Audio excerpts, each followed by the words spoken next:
তারেক রহমানের রাজনীতির ময়দানে সক্রিয় উপস্থিতির পর অনেক বিশ্লেষকই মনে করেছিলেন নির্বাচন মানেই বিএনপির একক আধিপত্য। তবে সদ্য প্রকাশিত একটি জরিপ সেই ধারণায় বড় ধরনের প্রশ্ন তুলেছে।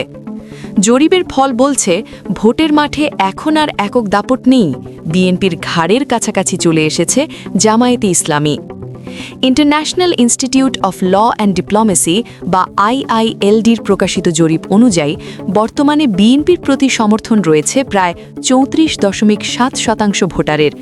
অন্যদিকে জামায়াতে ইসলামীর পক্ষে মত দিয়েছেন 33.6% মানুষ, অর্থাৎ ব্যবধান মাত্র 1% কিছু বেশি, যা রাজনৈতিক বাস্তবতায় অত্যন্ত গুরুত্বপূর্ণ। আরও চমক দেখা যায় সম্ভাব্য ফলাফলের প্রক্ষেপণে।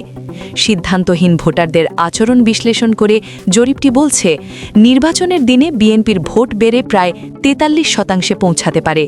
তবে জামায়াতও খুব বেশি পিছিয়ে নেই, তাদের সম্ভাব্য ভোট শেয়ার প্রায় 41% পর্যন্ত যেতে পারে বলে ধারণা দেওয়া হয়েছে। এই হিসাব বলছে আসল গেম চেঞ্জার হতে পারে সিদ্ধান্তহীন ভোটাররা। জরিপ অনুযায়ী প্রায় 17% ভোটার এখনও ঠিক করেননি কাকে ভোট দেবেন।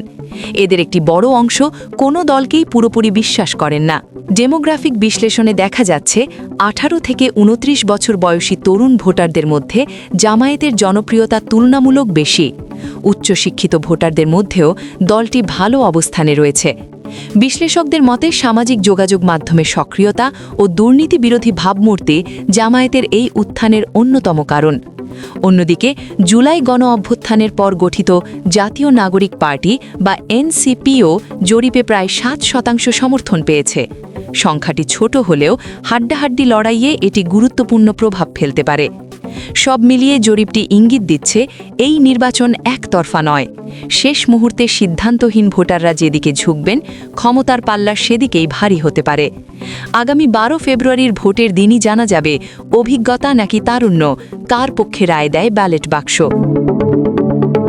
মিথিলা ফারজানা, উত্তরবঙ্গ 24 টিভি।